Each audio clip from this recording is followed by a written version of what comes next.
I just will never give a shit about Stardust. Or Cody Rhodes? I don't know. I mean, Wrestle Kingdom will really decide if I will ever care about Cody Rhodes. Okay, that's fair. Yeah. I'm pretty excited for it, so I get that. I don't know. I just have yet to see Cody do anything that I give a shit about. The best Cody match I've ever seen was him against Okada. So I imagine, and realistically, a lot of that was Okada. I believe so if he can pull off a good match with Ibushi, which I expect him to, but I have a feeling it's going to be more Ibushi than Cody. Because Ibushi is like one of the best in the world. Yeah, Ibushi's pretty fucking great. And Cody's like middling in Ring of Honor. Well, I mean, he was the Ring of Honor champ, but Sure. He's the champ, allegedly. He's a talented mid-card guy. Sure. That's Cody. He's just not a main eventer. I don't know. To me, he's of the three roads in the wrestling industry, he's the weakest as far as I'm concerned. Wow. Welcome to Kayfabe Club. I'm Brian Ferguson. Nick Desjardins. Robert Thackeray. Controversial opinion? Not really. No, probably not. I don't think so. I mean, I think he had more. if you were to compare like everybody to now's style, Mm-hmm. then Dusty would probably be on that list. But the the Sure. issue is like Dusty didn't come up in that time. No, I mean, so everything has changed now. Dusty hit his limitations and made everything he could work. And I mean, he's a legend. Yeah. And Dustin Rhodes, Gold Dust, is still going strong here in 2017. Man, he's super good. He still is. He's a cruiserweight now. He is like one of the like sleeper strong talents on the roster. He is a great power slam. A lot of people talk about how good a power slam Randy Orton has. I think Gold Dust has a very underappreciated power slam. It is fluid as fuck. Yeah, for sure. I'm super into it. He's just a solid striker. Whenever you Absolutely. see him hit somebody, he does a really, really good job of making it sound like it hurts. Plus character work. I mean, is there anybody who has had that long of a single character? the Hulk only Hogan. sort of comparable like real gimmick that I would say would be the Taker. Undertaker, and even Undertaker had multiple. I mean, and Goldust had multiple different variations, but Undertaker legitimately stopped being the Undertaker to be the American Badass at one point. I really like You know? the new Gold Dust of like, he's not really androgynous as much as he is just a crazy person. Yeah, he's at this point he's just a fucking weirdo. Yeah, and it's great. The Anytime that he does anything in or out of the ring, he is fun to watch. The one thing I think that's really amusing, though, if you look in like the past 10 years, the one person outside of teaming with his brother, he only teams up with black guys. Yeah, that's true. Booker T, R-Truth, whose name I just forgot because he's not relevant ever, and of course we'll get to what happened this week. Twice. Yeah. So that's a thing. So Raw was mostly good. Raw was better. it was- Raw flowed much better than it had recently. Yeah. It's definitely the best Raw that we've had in a while. The only complaint Sure. that I had, like overall as a show, like flow wise, was that they keep doing these like opening like segments where like they lead into matches. Right. And it's almost to the point where like a segment that doesn't lead into a match is surprising. Sure. But I mean, it's cool when it happens. It's just like something that's been happening fairly consistently. So it's just like, yeah, whatever. Right. Cesaro has his teeth done. He's Yeah. now he's only putting in the mouth guard for matches. Which is a smart call, I think. Yeah. I still don't give a shit about Jason Jordan. Neither does the better- crowd. It's like this week was probably some of his best stuff that he's done in a while, and I Right. still don't give a shit. Character's a dud. The best part about this match Mm-hmm. was that Seth Rollins was not in it, so the streak of Seth Rollins only facing the bar is over. That I was- really fully expected him to face Sheamus later on. I also was kind of thinking, all right, so that's what's going to happen tonight. Nope. It didn't. I was really, really happy about that. We could totally skip it. Wyatt versus Cruz was a pretty solid match, actually. Yeah. Apollo Cruz is a pretty serviceable worker. Apollo's great. Incredibly He's athletic. They're just not going to do anything with him because I don't know if he has no personality or if they're not letting him have a personality. He since coming to the WWE, he's just not had a personality at all. Like, they kind of pushed. He was kind of one of the sort of NXT like failures in NXT. Not that he didn't put on good matches, but like he's just black guy that smiles a lot. It's not a gimmick. Or No. sorry, hyper athletic black guy that smiles a lot. He has a lot of the same problem. Or like watching him, it kind of makes me think that he has a lot of the same problems that like Cedric Alexander does currently, where like you can see how incredible he is in the ring. He's a really, really good worker, Right. super athletic. Basically a glass of milk. Yeah. Just at least Cedric kind Cedric's of gets to getting show off a better. little when they let him talk. Yeah. But Apollo Crews isn't even much of a talker. No. Never has been. The whole point of this match was just to get Broken Hardy on the Tron. Yep.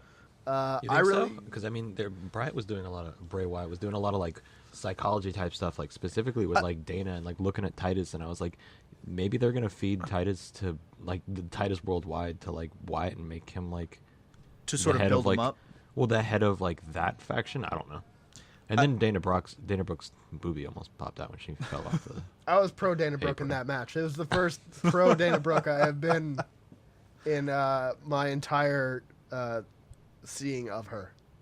No, I get it, and I get what you're saying too. I think I don't think it's gonna happen, but I thought it was interesting that he kept looking over there, and they were kind of just like, "Whoa, it's a guy!" And then he like did the Bray Wyatt thing where he like flips his head back, and he's like, "I'm scary," and they're like, "Yeah, you're scary." And I'm just like, "Oh yeah."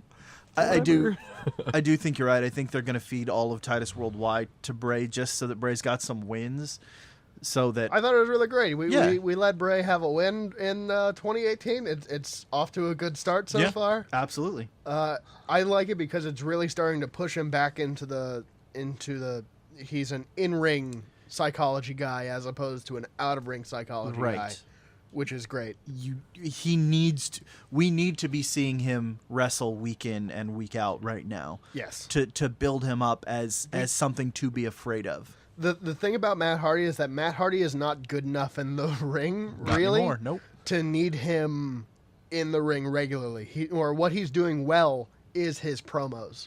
What Bray Wyatt needs to do is not do as many promos and have everything or have his actions speak for himself. Right. One thing I didn't like is that Bray kind of looked like more frightened than confused when Matt Hardy was Really, on the because screen. I was thinking that he looked more confused than anything. I mean, he was confused, but he would like. I he loved looked, it, to be honest with you. I really enjoyed it.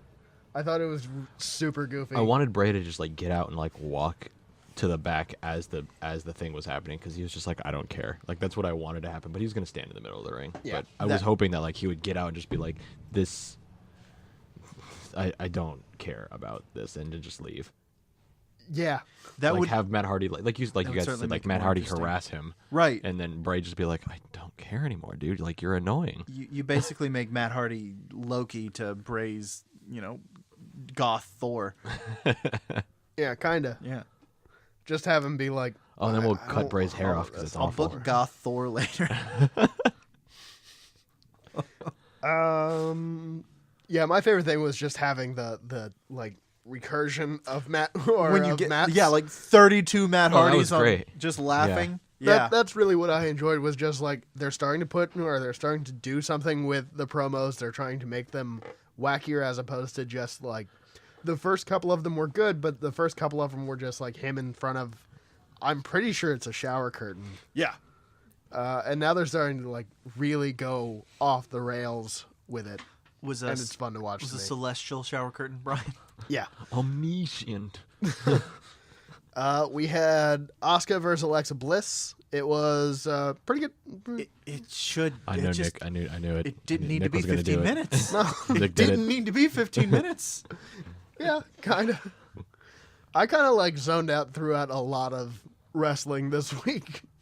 So since we're talking Asuka and Alexa Bliss, who's the current women's champion, can we talk about the women's Rumble for a minute? Because on Raw they announced 30-woman Rumble. Mm-hmm. It's Well, part of Angle's opening segment, I think. yeah. Well, here's the thing with that. If you take out the champions, who realistically shouldn't be in the Rumble, Right. and you take out a competitor for each of them, which you don't have to, but even if you take out the champions, you're down to 18 women. Yeah, I think I was going to say, like, 20 is the max that you have, so it leaves 10 spots of, like, either NXT call-ups who you know won't win, or, like, old wrestlers like Stratus or Right. or Lita, who won't feasibly win either. It's a lot of time and space to fill. This was something that I was thinking about, and I was like, this is weird. Now, it's 1/3 of your matches filled with competitors that can't feasibly win, Right.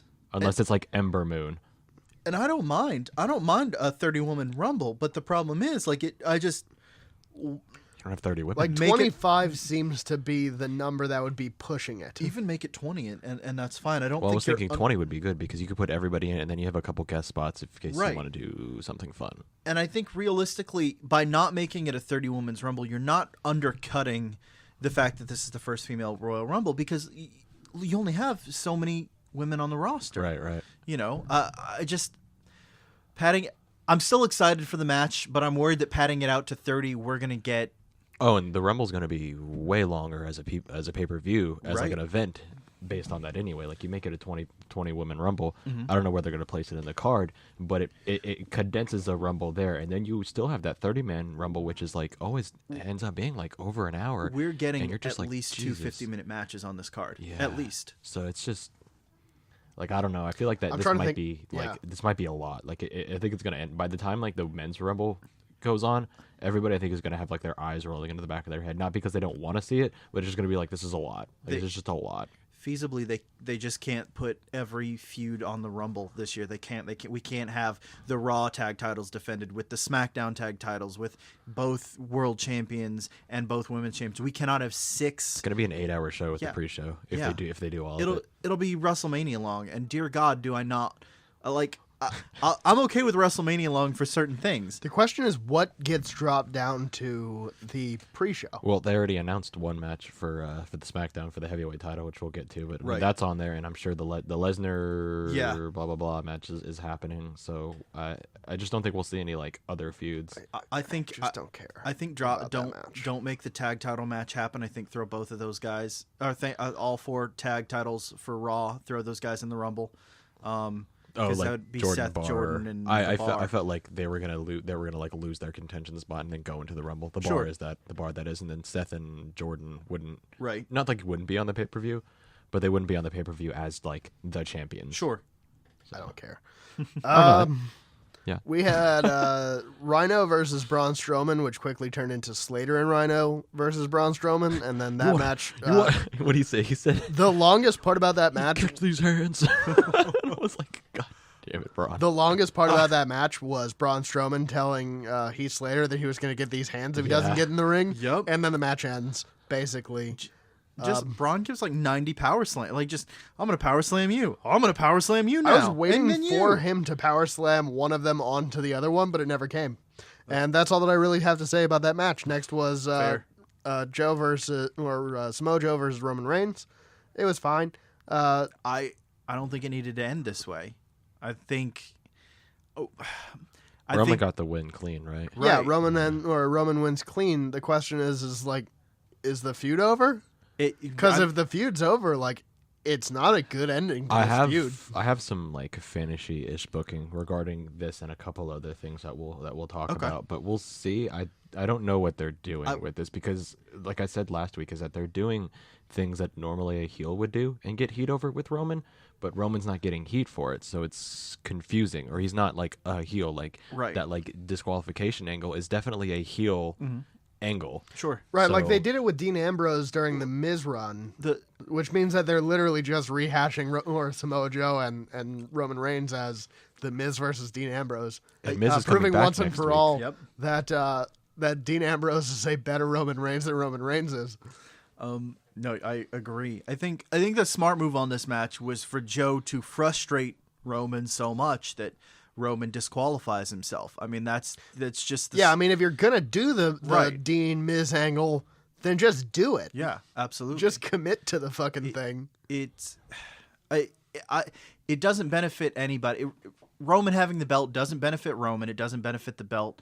And you should try and make Joe, if not look super strong, at least make him look conniving, take the belt, hold the belt until Ambrose gets back, and then that sort of natural built-in feud should happen. I'm just excited for The Miz to have the Intercontinental title again. We had probably, I might say, the second best match of the week, and that's really short and pretty fun. We had Drew Gulak and Ari Daivari against Cedric Alexander and Goldust. Yes, everyone's favorite Cruiser cruiserweight, Goldust, Cruiser Dust. Now, here's the thing: is that gold is weighed on a different scale than regular weight is. So technically, under the gold standard, Goldust is under 205. Jesus. I just really think that Cedric Alexander should have come out with an Oscar statue and just called it Goldust, because an Oscar statue is definitely under 205.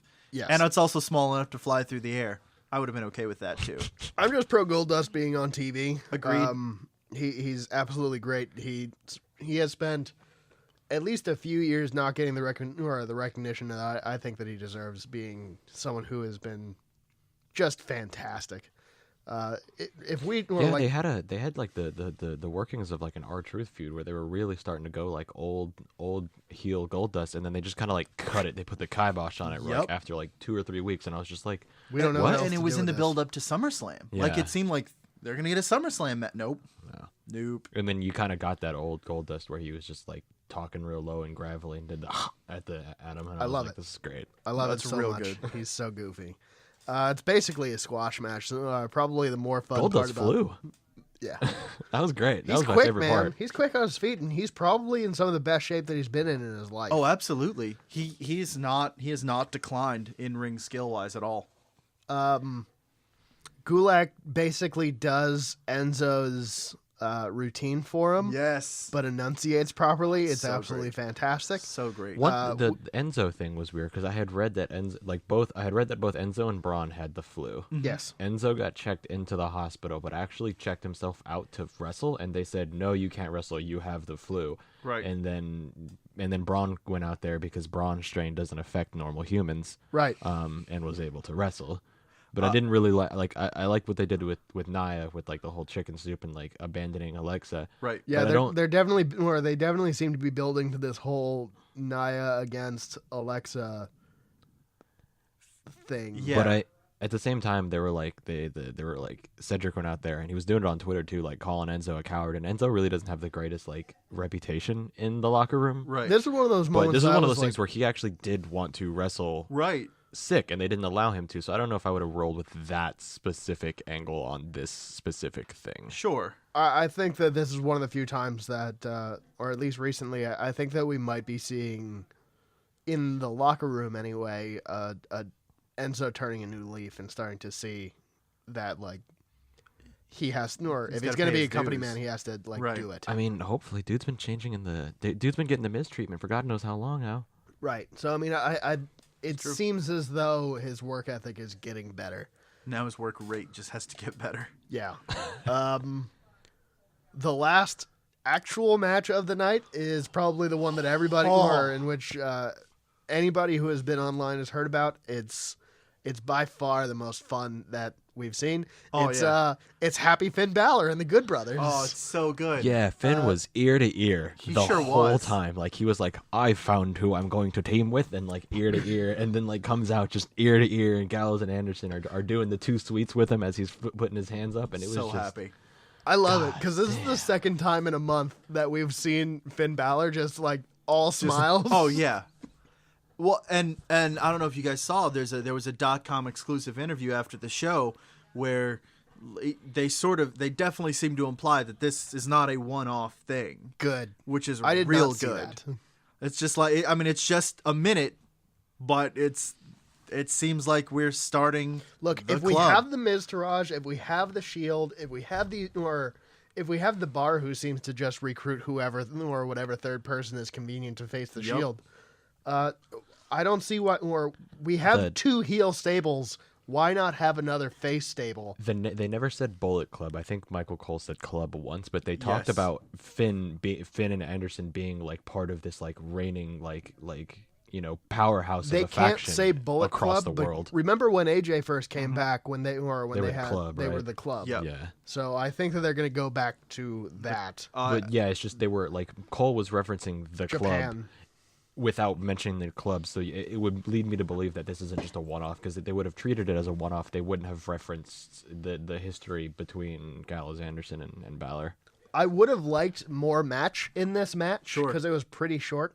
It's But I feel 3 like minutes, yep. the fanfare of it was pretty much what. I think you could have chopped made it about all worth it? 7 minutes off the Alexa Bliss match and put that onto the Yep. Asuka match, and still got what you wanted to get done in the Alexa Bliss Asuka match. All right, just to touch on that match, I was actually pretty fine with that match, to be totally honest with you, because Oh, I think I that love it showed Alexa a lot Bliss. of psychology stuff, and I really liked the character work that they're doing with Alexa of showing her to be a coward. What I would have done with that match, to be honest with you, is probably have it be half as long, and maybe the second or third time that she goes out of the ring Sure. DQ her. and does like the real pouty, because she does that face really, really well. She of, sure like, does. looking like, holy shit, I can't win. Why am I in this match? She does it really, really well. I would have had her just leave. That's fair. That to me would have been the logical ending, because I don't think that you need Asuka to win in like or with a pin or a submission. I think that it would have been just as powerful, if not more powerful, to have Alexa literally run away. I would have had the ref DQ her for doing the same thing, but essentially the same type of ending where it's like, hey, you can't do this. But I think it was good for both of them. I think both of them ended up looking good from it. The end of Raw was pretty unmemorable. So SmackDown, we had Ben Gable versus the Usos started out, and Yep. Well, this is a match that happened. It was a good match, and then fuck finish. yeah, There are multiple fuck finishes. Yeah, just They did like an old Russo finish or Vince Russo finish, and Yeah. we just didn't need it. Ben Gable picks up a win, but they win against the wrong twin, I guess, and then it goes in with more super kicks and a frog splash, and then the match ends. We have Breezango versus the Bludgeon Brothers. That match goes approximately the way that you would expect it to, except Yup. Ascension interferes earlier, right. I think, Yes. and gets destroyed earlier than they had last time. So they're basically doing the same thing. This is, I think, the third time that they've done it, Right. and it's just getting shorter and shorter and shorter, Right. which is fine. I think next week. Did they say we're getting the Ascension versus the Bludgeon Brothers next week? I don't think so. I feel like that's where That's this what has will to go, happen. right? I don't know. Probably that's I all that want, makes sense. Like Bray Wyatt to like pop out of like a present box at the front of the entrance ramp and just be like, All that makes sense is that Where it's am I going to end now? up being a squash match with Breezango and the Ascension versus the Bludgeon Brothers. In The a Bludgeon Brothers 4-on-2, just somehow win and they just still. run through everything. It'll take no time at all. They didn't come out with the hammers this week, though. yeah, they No. did. Did they? Did they? Yep. What? Both of them had hammers. Oh, I thought they Did they have a shorter entrance this time? Yeah. I was gonna say it did feel much quicker. They're Yeah. just trying to run through this because the whole thing lasted 3 minutes with a run in it. or, It's just a bummer because I really love that Doom riff. They're like, all right, so we've got 2 matches that we need to run commercials over and make you hate your life, and Oh, we have man. this Bludgeon Brothers I hated thing to that do. so fucking much. It's a consistent thing with SmackDown. They seem to sell the same amount of advertisement time they do with Raw, despite the show being half an hour or an hour less of like actual live time. Sure. So they have to ruin 2 matches, and generally it's going to be the women's match. They've Yeah. done it 3 weeks in a row. we had Aiden English versus Xavier Woods in a U.S. title qualifier match. I thought it was a Yes. good match. Yeah. Xavier Woods I thought has. the promo backstage was better than the actual match. I could do without more fucking pancakes, but it was really fun. It had a throwback to an old commercial that Xavier Woods did years and years ago. He did a commercial about LASIK eye surgery. They mentioned that I don't know. The I did have shameless, LASIK a while back. the shameless YouTube plug really didn't work with me. It's not surprising to me. I feel like that's the most logical part of that entire thing. Yeah. That's sort of to be expected almost. Yeah. But I mean, Xavier Woods probably has the best elbow drop in the industry right now, I think. it's not Bailey. No, it's not. But yeah, Xavier Woods picks up the win on like a 3/4 ring elbow drop. It's fine. We had the ladies 6-man tag. Although I real quick before we move on, they may be doing it. I don't think that's what they're going to actually do. But if Woods ends up winning the tournament, they might do that three-way sort of like United States thing that Nick was saying that they should do about a month ago. Yeah. Where they have all of them defend it, because Woods was just like, hey, if I win, we they, all win. They basically mentioned the Freebird rules. Yeah. So like it would be the New Day would be the United States champions instead of Xavier Woods. So at any given moment, you could be facing Kofi, Big E, or Xavier, and really not know who to contend with. So that could be. We know who would lose the title. Yeah, I mean, like that. It'd be a fun little angle for the United States title, but it would keep the New Day I think on it air, would be and that would be the worst thing in the world. bananas. It'd be fun, but it'd be more New Day, which I'm against. But it'd be something new for the New Day, which would be better than what they're doing now. For sure, because they're not going away. Like what? I like them or hate them, they're not going away. Yeah. So you might as well do something with them. Right. We had the ladies 6-woman tag.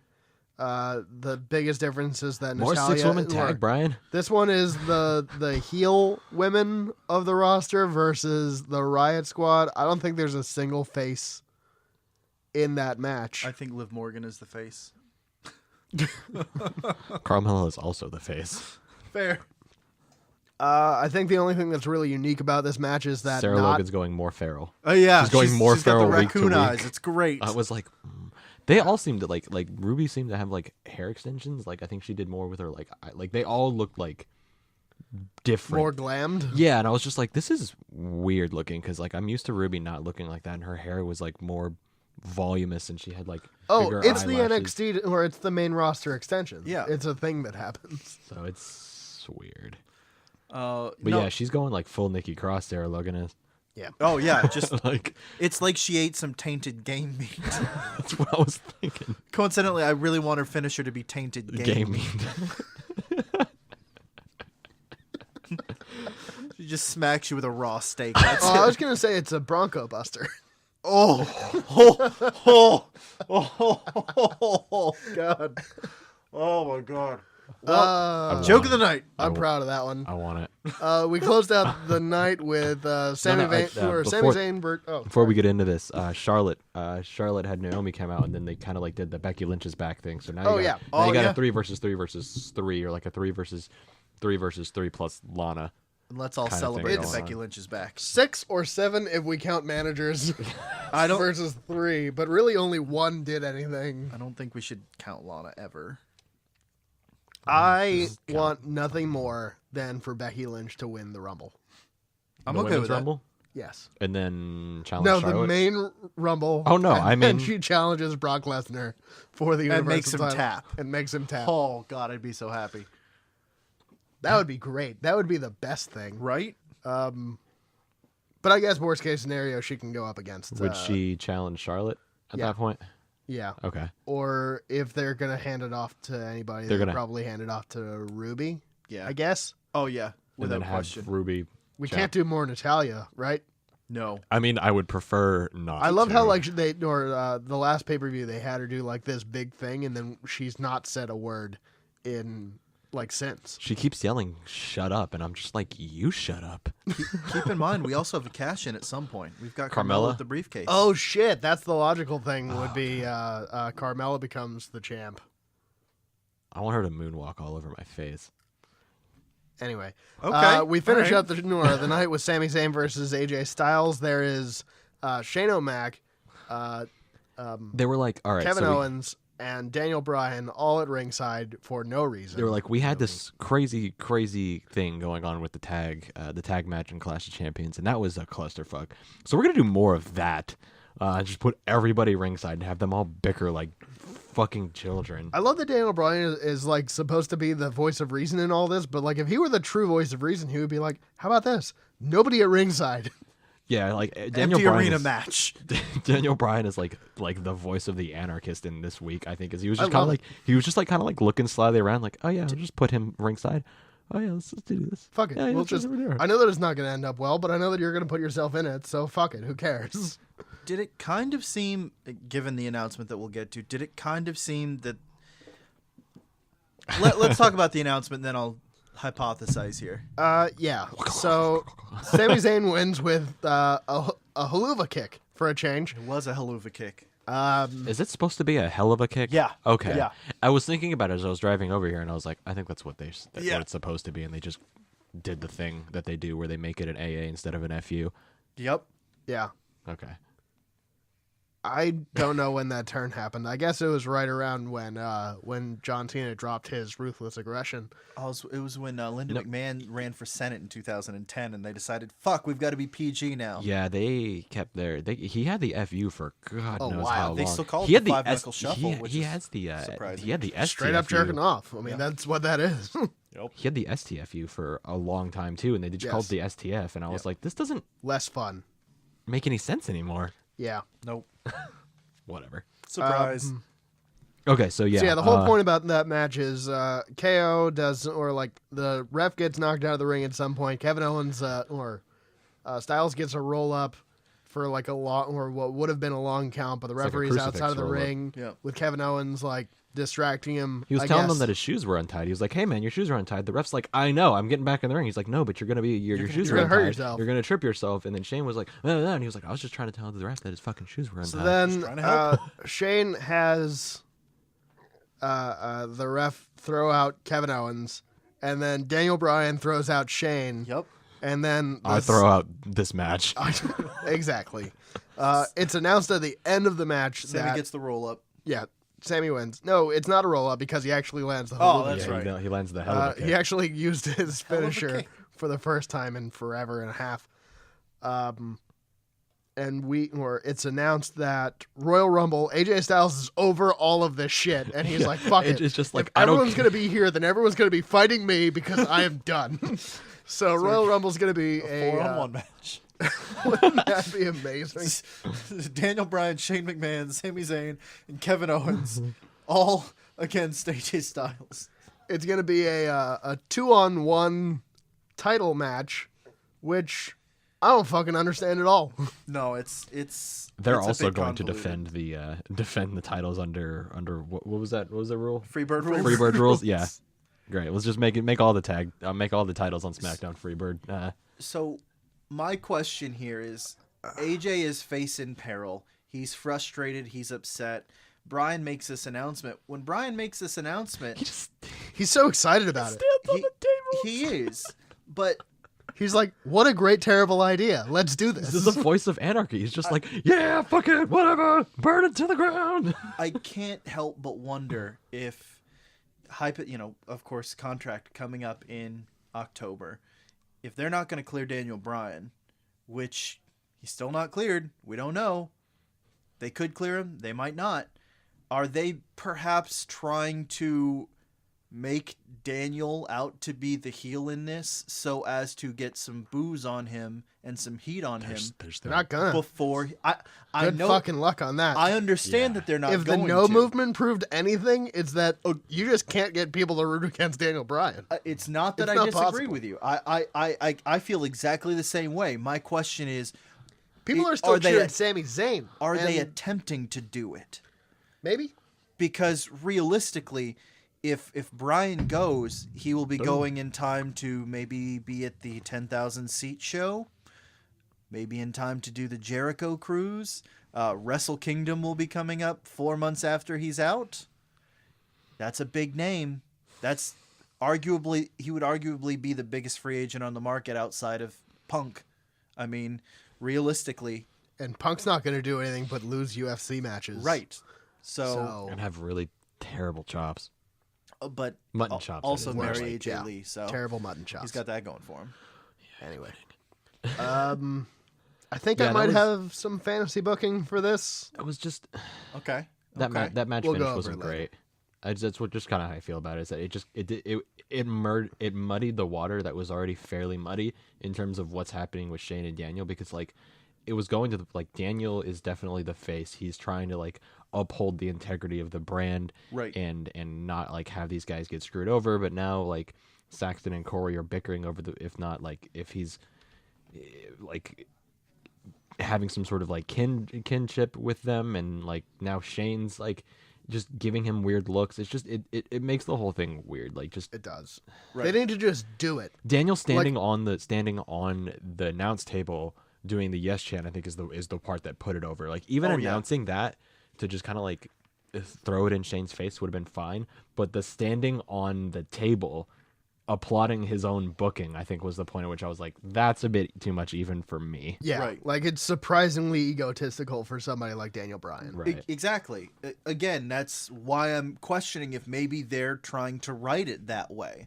Not that it's going to be Well, successful. they're doing a quick turn after putting about a month and a half work into this. Yeah, but that's how it is. yeah. I mean, would that really surprise you? No, but it's just not great. I mean, we put Jason Jordan in a fucking title with 1 week's notice, if that. So screw it, I guess. You know. I don't care. This is how I feel about things. 205 happened. Sure did. We started out with TJP versus Tozawa. It's Yep. TJP's first time on air for in like 3 months. Yep. He's still doing the dab. Yeah, well, he he's a shouldn't. dork. He doesn't do anything. Like for his me. gimmick is that he's a fucking nerd. Yeah. Nerd. Like his gimmick should be he gets beat up by Gallows Gallows and Anderson. Anderson. every Oh week. God, that would be the best thing TJP could ever do. Please book it. Please book it. TJP picks up the win Yeah. using one of those moves that he does probably. Yeah, I genuinely don't remember because I don't give a fuck about TJP. I did not. I feel like I He's may have super been in active on like Twitter. a That's all I coma know. or a nap during 205 Live. Yeah. Did Jack Gallagher versus Atami actually happen? Yes. Uh-huh. Supposedly. Oh yeah, pipe Yeah. happened. Yeah. Was it a DQ? It. I don't think the match started because of it. Okay. Yeah. Jack Gallagher. I don't know. Is a Brit and a bad guy, so he's got to have an umbrella. And I love it. I he still love that. he had a pipe hidden in his umbrella, and he pummeled Hideo with it. Did Hideo get up? I don't remember. Did we any of respect this him? match. Find out next week. We didn't get a chance to. And we had a rehash of Gulak and Davari versus Alexander and Goldust. Goes about the same as it did last time. There's a part where Goldust had Gulak back to him. Yep. And he does the Goldust, like, wipes his Yeah. hands across it, and Gulak's just like, oh god, I'm uncomfortable. What by do I this." do? He's just like, Gulak's trying to suppress an erection. Yeah. We did get a backstage segment with Gulak and Goldust, which is great. With Yeah. Goldust Cedric Alexander is Goldust's friend now. Yeah. It's so great. Yeah. I just really like that Goldust did his, sort of deep Goldust breath got a and card. then thing. He's good. And then Gulak tried to do it back. yeah. and of course Goldust sold the bad breath fucking gimmick, but just It's straight Gulak. comedy match. Gulak's great. Yeah. Again, let's just ride on the Gulak train. I think if 205 ever goes under, we can just put Gulak on the main roster. And I think he can contend mid-card. He Oh, could. absolutely. He could definitely sure. contend mid-card and be perfectly fine doing Here's so. the thing. His Even- gimmick works without anything extra. Yes. And he's super off the cuff and hilarious. And he could, I mean, him versus The Miz, like, Oh, talking. it would be great. Like, Absolutely. Or even a Even him with the Miz yeah, would I was make gonna sense. say in the like an Because Enzo both of them do the whole pairing. shutting down chance thing. Oh, absolutely. Actually, him and the Miz make more sense than him and Enzo. versus. Yeah. Oh yeah, absolutely. I would honestly, He would totally stump for The Miz. I would love that. He'd be like, The Miz is a star. He's like, what are you, Enzo? Just a guy who makes fun of me. Yeah. His best friend. It's his best friend. NXT virtually didn't happen. I was really upset about it, to be totally honest with you. Sure. Because we've been getting consistently good NXT shows. This is literally the first time in at least a month, if Right. not a year or however long NXT has been Post around, War Games, they had that it. NXT is the weakest show of the week. Yep. It was 2-hour recap show. I felt it was kind of disrespectful, to be totally honest with you. Go on. Just because I think NXT puts on a hell or like super great work. A Haluva Agreed. show. It's just a matter of when the holidays occurred and their taping schedule. They're taping right now down in I think they're taping in Atlanta actually.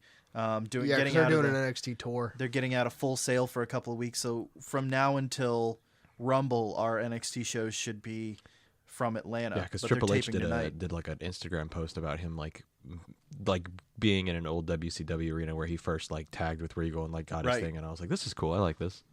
So that's where they're taping right now, at least for this. Should be That's should cool. be cool, but I get the disrespect. However, with them having made it 2 hours and it basically sort of recapping the year in NXT, I sort of wonder if it was kind of meant to refresh people on certain things that might be coming up soon, but also to sort of, they were just on cable television a few weeks back, and so this is a sort of way to, I guess that makes sense. if they brought in a new audience, because for Bring them up to instance, speed. Johnny Gargano is your number one contender right now. Well, Johnny Gargano's big story last year, aside from winning the number one contendership, was the breakup of his tag team with Tommaso Ciampa and Ciampa turning on him.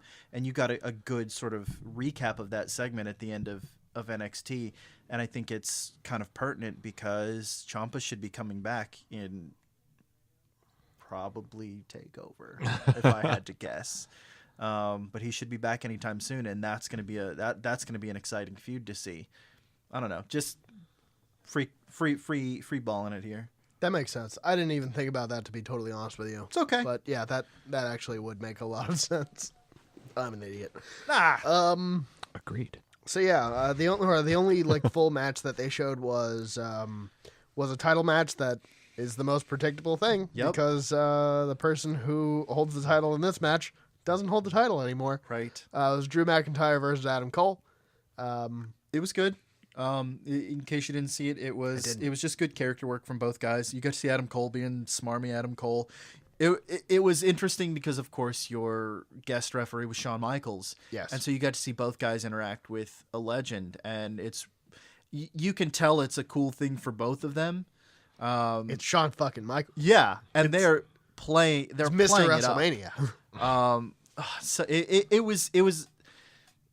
Even if you don't watch NXT, if you have 15 minutes, fast forward through and find the match. It's worth it. Yeah.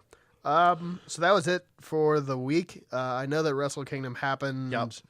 as of recording have and not technically seen it. released like within the past day or so. Don't tweet us about it because we haven't watched it yet.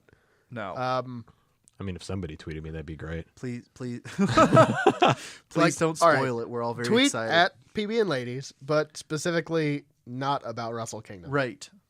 Anything else? Yeah, really If- anything. He's good. He If just wants your to talk. name is Mandy Rose, please tweet at PBN Ladies. I got you, buddy. So we had this is the first week of the year. Sure is. Raw was on actually New Year's Day. Right. Smackdown the day after. I guess in the sheets they put out stats for the year. So the Observer, of course, it's Thursday when we record this. The Observer came out today, and so I have a fun game for us guys. So Meltzer put together a win-loss record and percentage record for everybody that wrestled in the WWE this year, including the United Kingdom tournament at the beginning of the year and the Mae Young Classic, as well as some jobbers for NXT. But I have compiled a list of win-loss records for you guys to see if we can kind of figure out who ended up where. So anybody want to guess who has the most wins? Not win Roman Reigns percentage. is 425 and negative 30. I actually did. It feels like that, but we that's did this not the earlier, case. and I also got this wrong because I went with a smarmy fucking smartass answer, and then when the answer came out, I felt like an idiot. So I've got wins and losses by actual numbers and then percentage. Wins weighed against losses. So just who do you think had the most wins this year? The most wins? The most wins, Like not percentage wise, but total. total wins, as number wise, not percentage wise. I don't know who wrestled. AJ. You think AJ? I would say AJ's AJ. number 4. AJ had the 4th most wins. This is only WWE? This Yes. is Okay. only WWE and NXT are included in it.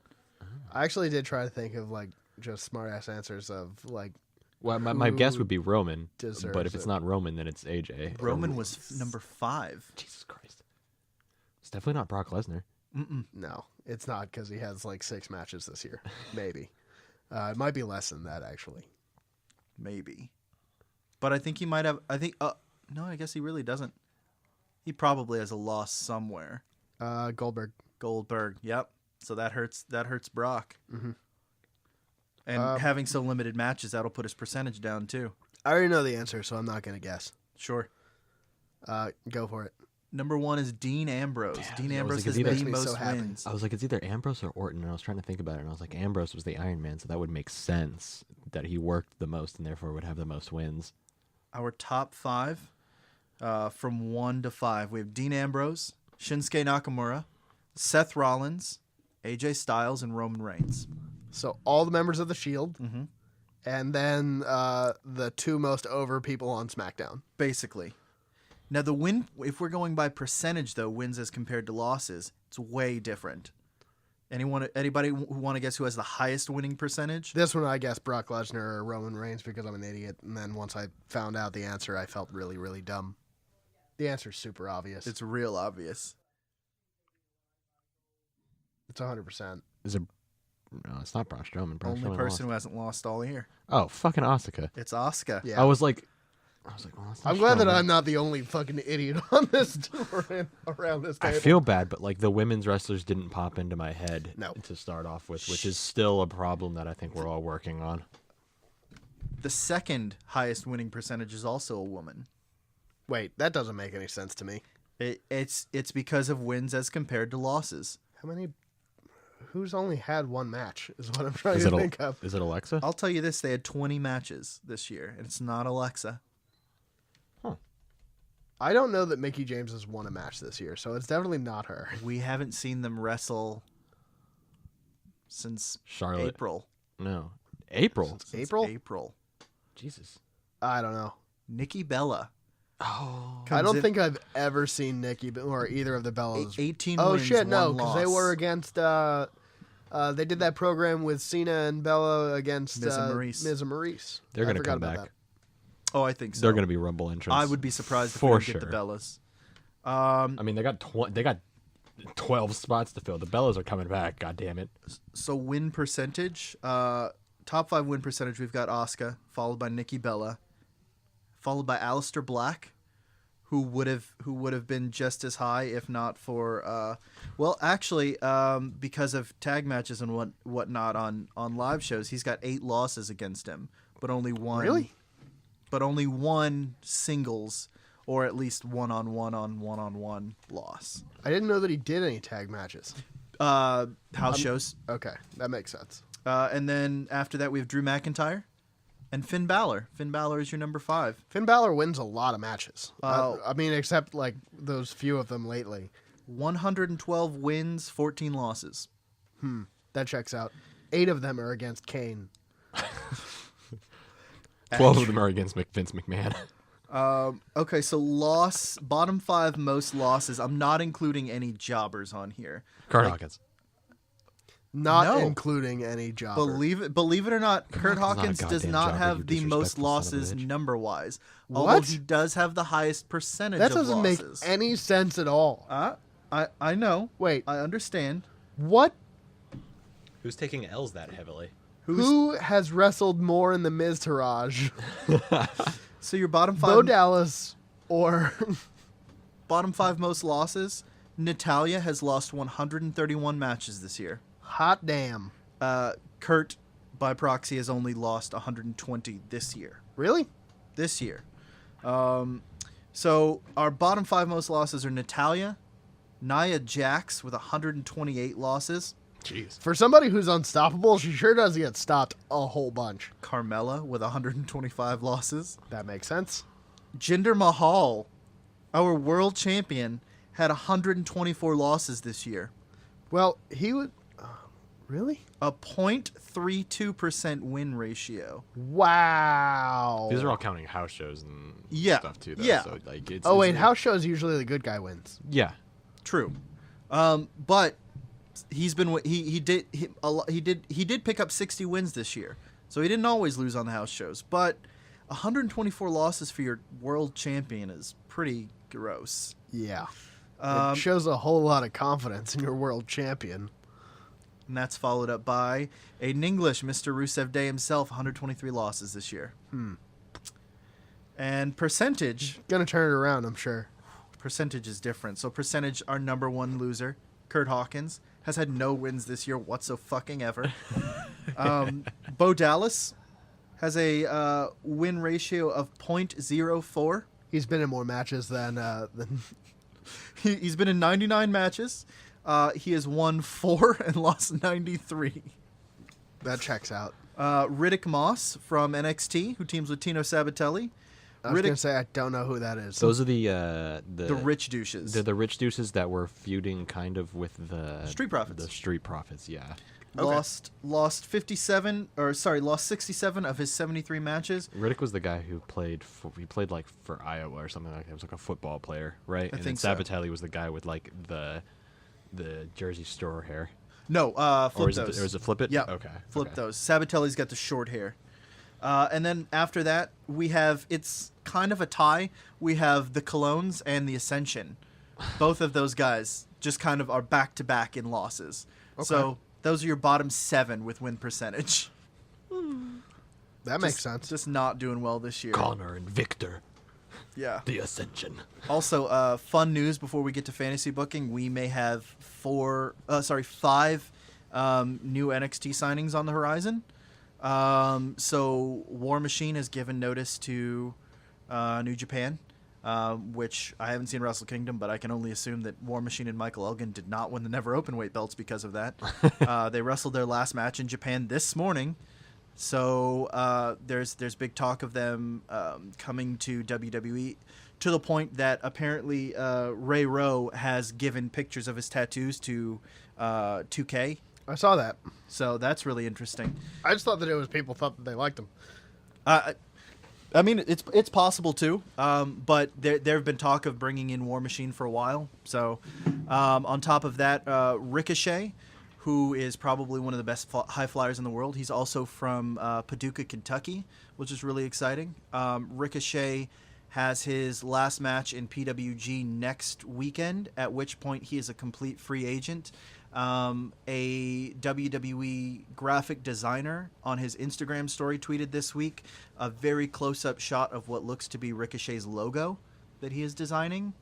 So that's kind of interesting. Oh yeah, I did see that also. And then we also have possibly Johnny Gargano's wife, Candice LeRae, who competed in the Mae Young Classic. Who Makes sense. We got to pad out that 30. Absolutely.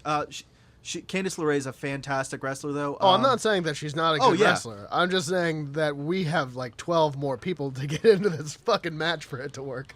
What's great about Candice, though, is she's more famous for wrestling men than she is for wrestling women. That's pretty cool. She's like the Andy Kaufman of wrestling. Like the reverse Andy Kaufman. Basically. You know what? Or You know what? Harvey Whippleman. I've got 2 fantasy bookings. Okay.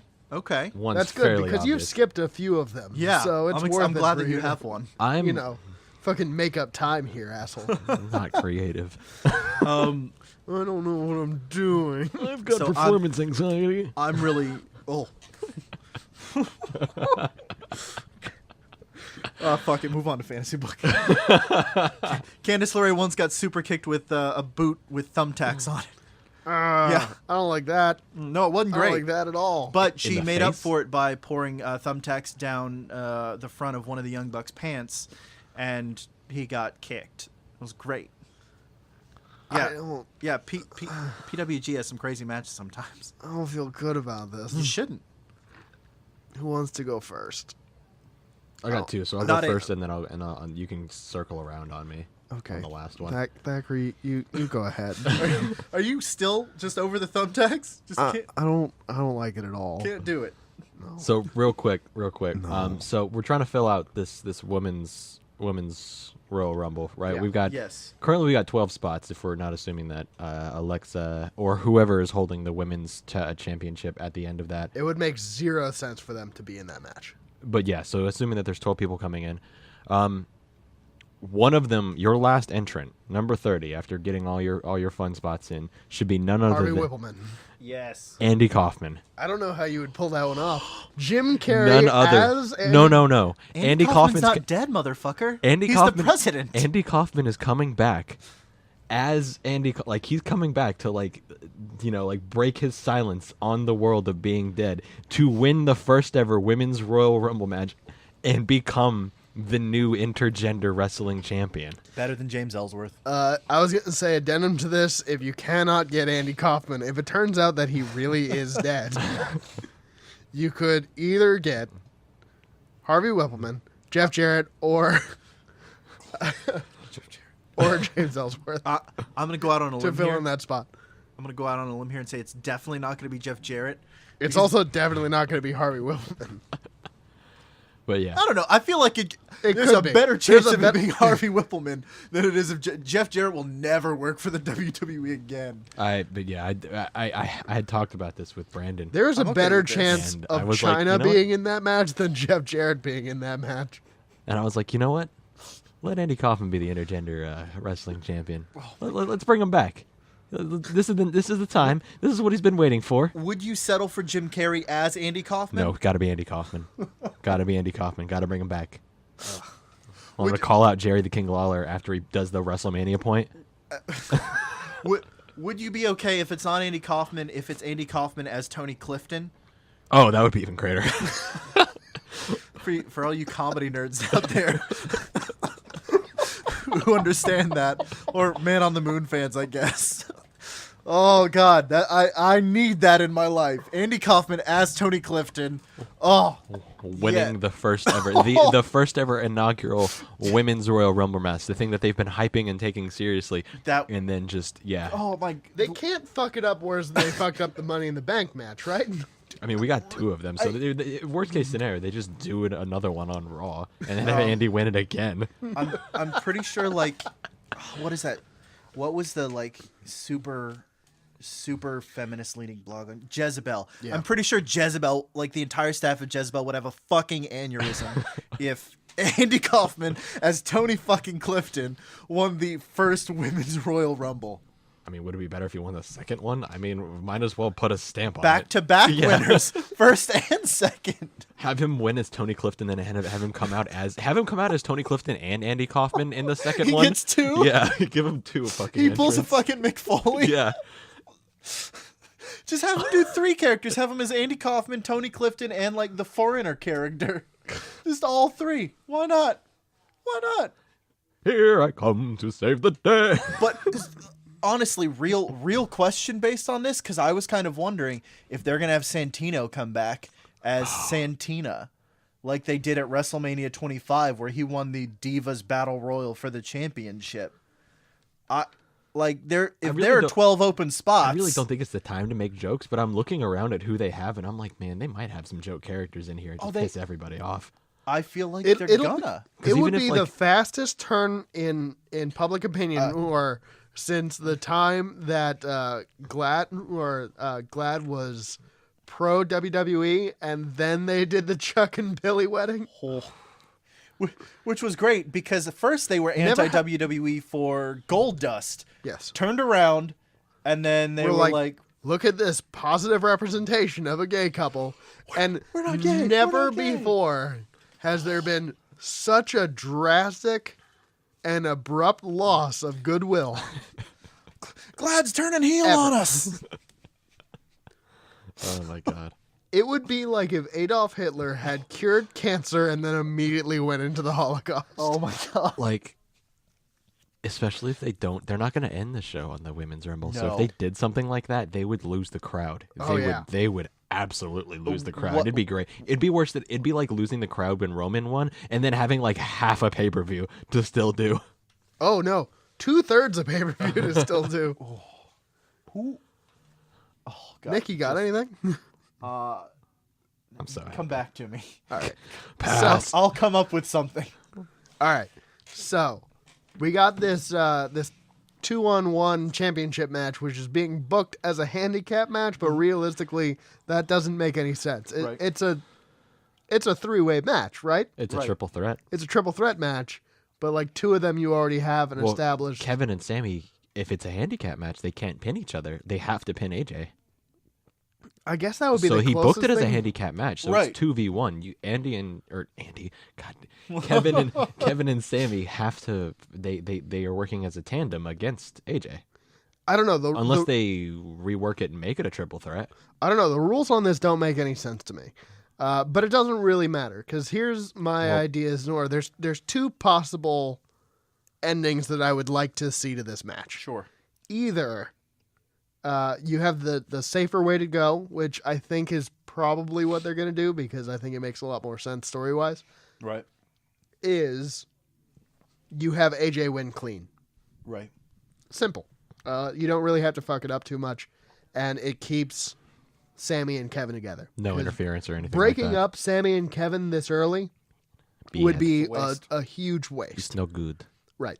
So here's my other idea. Okay. My other idea is if it's triple threat rules, then it would be everybody against everybody else. And the idea would be kind of like this kind of would be like a sneaky way of Daniel Bryan trying to pit the two of them against each other without necessarily like openly saying that. But instead of them turning against each other, I would like to see Kevin hand Sammy the title. Like, Oh, like pop up powerbomb AJ and then just kind of like stand there and look at Sammy and just be like, yeah. take it. Because I think that the most unexpected ending to this match would be Sami Zayn leaving as the title or I think as the champ. The most expected ending to this match would be Shane interfering and then AJ losing it and Kevin walking out with the title and then like Sammy like piggybacking on him as he leaves like Yoda. Yeah. Right. But I think it would be a more fun ending to see Sammy with the title. That'd be fun. Sure. Just because it's the least expected thing, in my opinion. Heel Sami Zayn as WWE champion is pretty fucking unexpected. Yeah. I'm There's okay with two phrases in that make almost no sense whatsoever. Right. Because I think this would probably be his first title win in main roster. On main roster, yes. So coming out of that, if you have the two of them, or if you have either of those two holding the title, then the logic build to that would be the same as last year Right. with the Festival of Friendship kind of turn, Sure. where somebody goes against you or somebody else.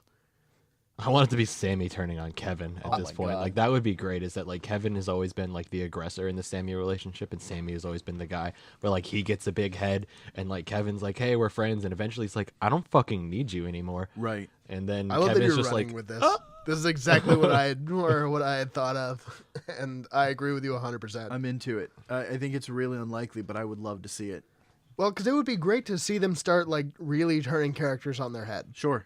Absolutely. my only question with a lot of this stuff is that like once we take the title off somebody, like what do you do with AJ? Like where does he go? Oh, he'll get the title back sooner Well, I'm saying than later. you would at that point. I think you would have him enter WrestleMania season, and then a little bit after that, like actually feuding with Shane instead of just being put in a match. Like because if he loses the match because of Shane, then I don't like that You as don't want much that? just because I would because the logical conclusion and the payoff that this is one of the few times I'm like, do what the payoff is because it'll make everybody happy.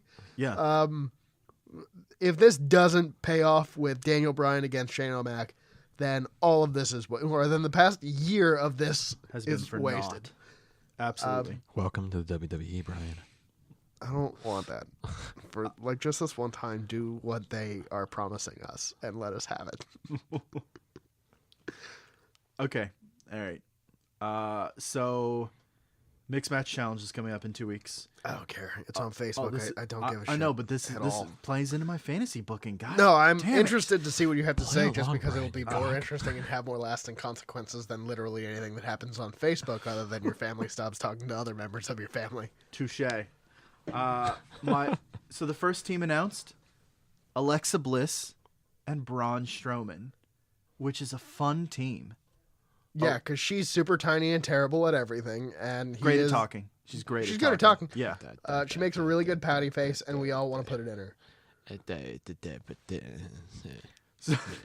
So, and Braun shouldn't talk. At all, ever. Unless Unless he's it's just to get the yelling hands. non sequiturs in a match. That's fine. Yeah. But like actually promoing, no. I love Please. that Booker T was like, did he just say throw them hands? Everybody was like, "What the fuck is happening?" I'm the alpha monster, Kane. And Kane's just like, Yeah. just trying to have a fucking civilized conversation with you, I'm like just all trying- mayoral I type, ju- I and just you don't even wanted want to talk to about me. Libertarianism. Yeah. Ass. So, given that they seem to be splitting up Alexa and Nia Jax. Nia, and I'm assuming what will happen there is Alexa's going to lose the belt to Asuka to get Alexa out of the title picture. Asuka will feud with whoever, and Alexa's going to feud with Nia.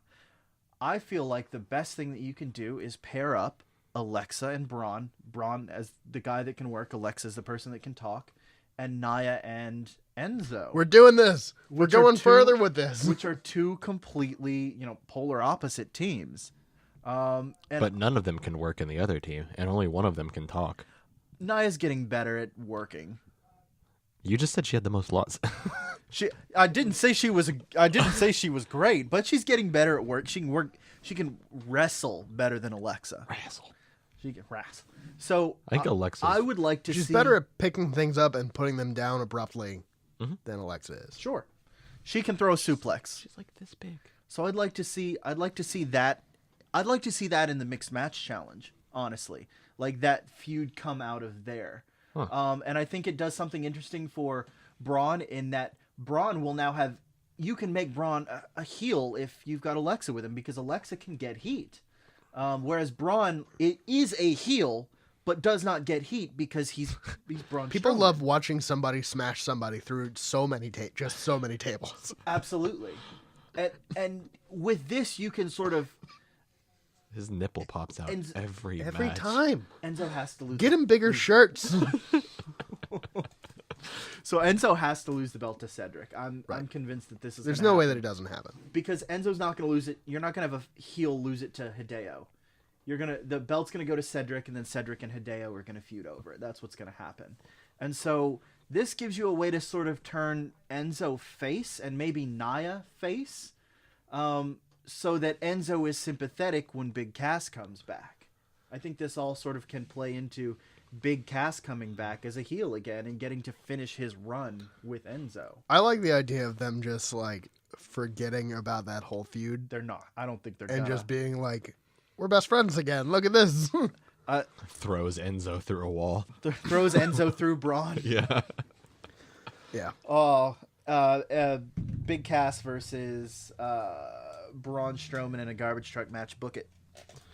Yeah, that would totally work because Big Cass is a garbage person. Exactly. It'd be for like garbage wizardry powers. Like one of them would then be like crowned the garbage warlock. Oh, And then they would like the same way Booker T had like that King of the Ring thing. They would then be forced to hold I forget who had the King of the Ring gimmick before or after Booker that completely killed Barrett. him too. Barrett. Yeah, Wade Yep. Barrett. Sheamus had it and didn't do well for Sheamus. So yeah, just give the garbage warlock gimmick to Cass and let him get drowned by it. Fuck it. The WWE is not opposed to recycling gimmicks. So in 1995 and 1996, there was a Nobody said anything about recycling anything. We're talking garbage Oh, trucks. just wait. It's relevant. So there was a sort of Anti-recycle. mid-carder Duke the Dumpster Drozy, and he holds wins over Triple H. So that's great. He was pointless. His gimmick was he was a garbage man.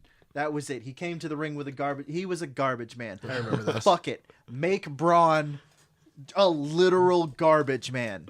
Do it. Have him come to the ring with the garbage truck. Please make this a thing. Say it's time to take out the trash, and then have him, forcibly put Enzo and Big Cass just in a garbage truck. And that's it. We're done. We're done with Enzo and Big Cass. What was your other thing, Thackeray? Yes, you have two. My other thing was building on what they did at Raw with the Bullet Club and sort of building on what you were talking about with the Rumble, where you were saying you wanted Finn and Gallows and Anderson to sort of just run house via Rumble, and it's also going to work in AJ, because AJ was his opening segment. He was throwing out two sweets, and he was also pretty happy about what was happening. OGBC. So what I want them to do is it also involves Samoa Joe and Roman Reigns. So there's a lot of working parts to this, but essentially we're gonna get the title off of Roman. That's gonna happen. He's gonna lose it to Joe. I think that's an inevitability at this point because he's going to feud with Brock. So like let Roman drop the belt to Joe. Right. Joe and Finn already have a built-in sort of animosity that they kind of were hinting at before Survivor Series, and they didn't really get to play with. Right. But at that point, you got Roman going against Brock, so he's out of the Intercontinental picture. Have, like you were saying in the in your fantasy booking for the Bullet Club Royal Rumble, is have them sort of run house and protect Finn. Have Finn lose quick, like as like the second to last or third to last person. Sure. But the Bullet Club is back. Like the club is in full effect, Right. and they're all heels. And then have him go after Joe, essentially. Right.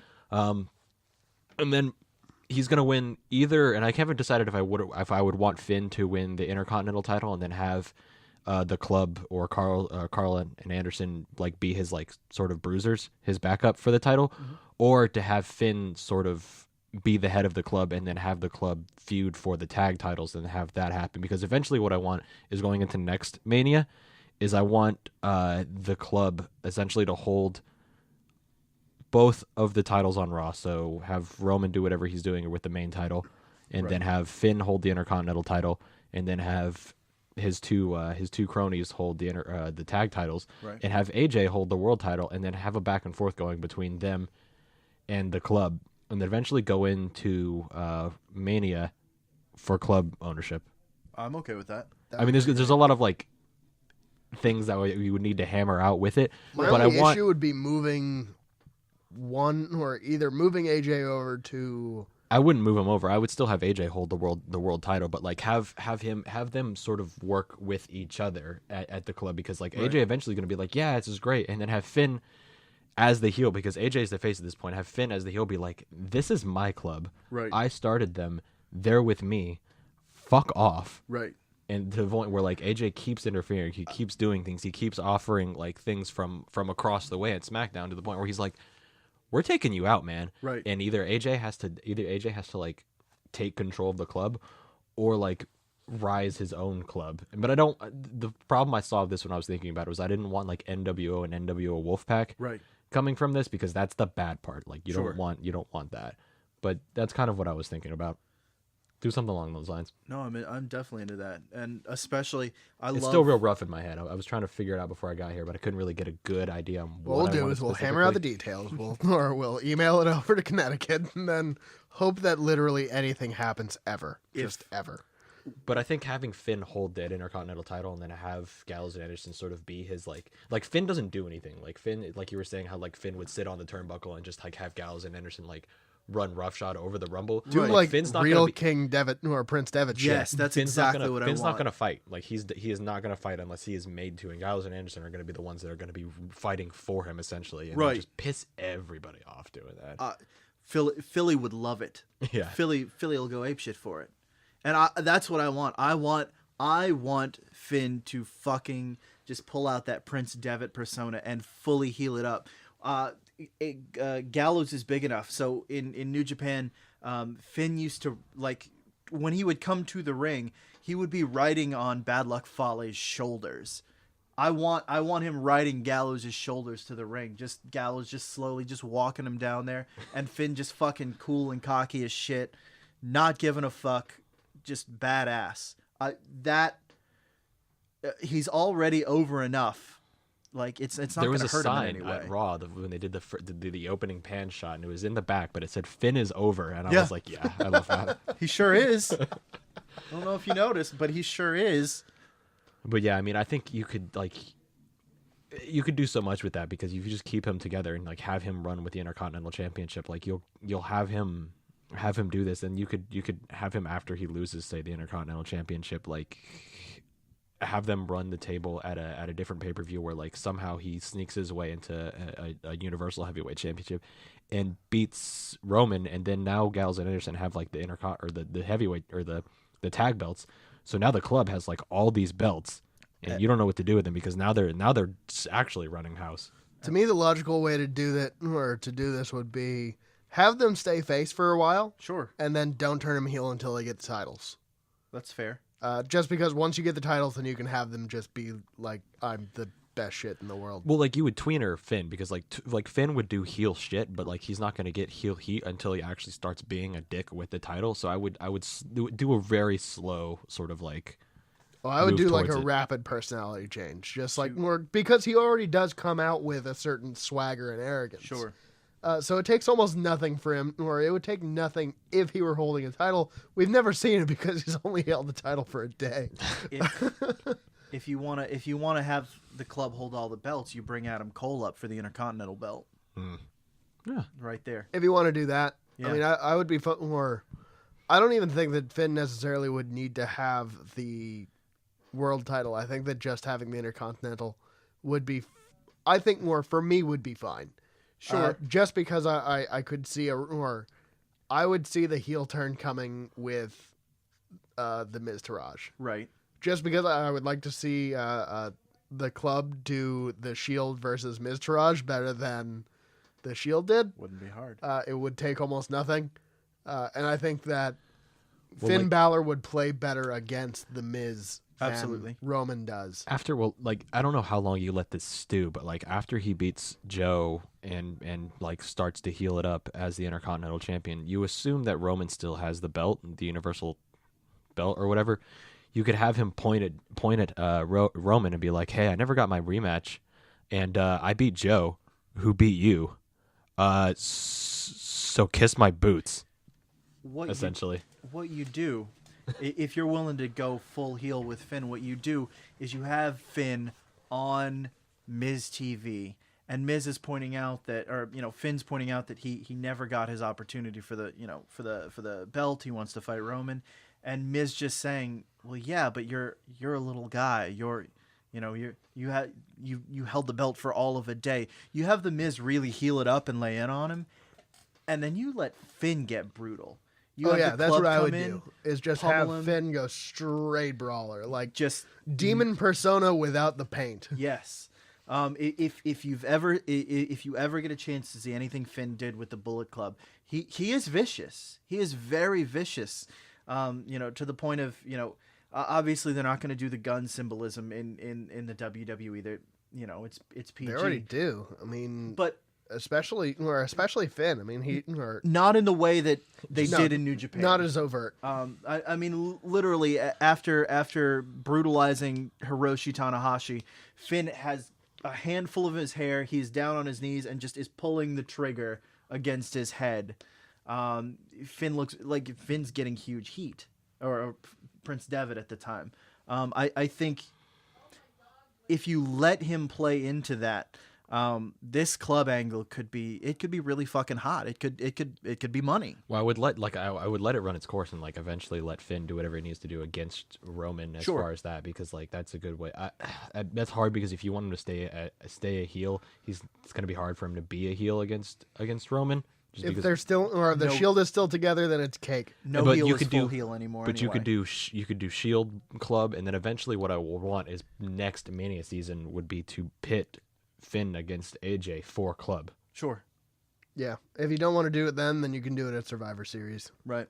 It just depends on how far you want to go with this sure. angle and how far you want it, because I have multiple ideas as far as what they could do after this and then after that. So it Right. depends on how far they really want to take this. Oh, for but I sure. think this is something that they could run with for at least a year. I just needed to see him do something good with it. I don't want them to squander this. Yeah. I'm so excited for it. I Because I mean, if you have Finn hold the Intercontinental and then have Gallows and Anderson hold both those belts, at this point they're like, "Hey, we're the most dominant force on this brand. You guys have to come to us. We don't have anything to prove." Like literally, like it's like they the could only do person like that a look- DX if DX were just straight ruthless. Yeah. Like the only thing that that Finn would have left to do would be to look at Roman and be like, "Hey man, like you're not the guy. I'm the guy, right. and you've never been the guy." I don't know. All that I know is that I'm super excited for Miz to be back next week. gonna be- Like, yeah. share, follow us, subscribe on. We are on Apple Podcasts, Google Play Store, Stitcher, pretty much anywhere where podcasts are found. Please We're on the leave YouTube. Yeah, apparently we're on YouTube. Yep. The podcasts, Yeah, I'm putting them up there. Yeah. great. It's usually post, so like I usually try and put it up there like a couple days after. But like if you have YouTube Red and you're listening on this, or like want to do it on YouTube, I'm trying to put as many of our podcast backlog on here. I Awesome. had somebody ask me about if we were on YouTube the other day. So Yeah, we are. You can also find us on towersunderground.com. Please, wherever you're finding us, leave us a comment. Let us know how we're doing. Tweet us the likes. And tweet do us the at twits. TowersUG. Yep. What we really, really would like to hear from people is not only how we are doing, but send us your fantasy booking, and we will run with it. Or even send us an idea and make us book it. I'll credit you. I will literally book anything you ask me to book. I don't care how ridiculous You it booked is. Actually, more ridiculous the realtor better, the other please. day. Oh yeah, please. I'll do serious stuff, but I like Braun Strowman the Trash Man. And go find all of our other stuff at Towers Underground on YouTube and through all of the other channels. Follow my wife on Twitch at Miss Ridley. I don't know. Miss Rids. Miss Rids. Miss Rids. Yeah, she's like Is it with a lady. Z? She's got a couple different handles. I think it's with an S. There's like an Z's are underscore cool. somewhere in there. We got a bunch of stuff going on. We appreciate all of the stuff. Have a good new year because that's what it is now. And good night, you marks.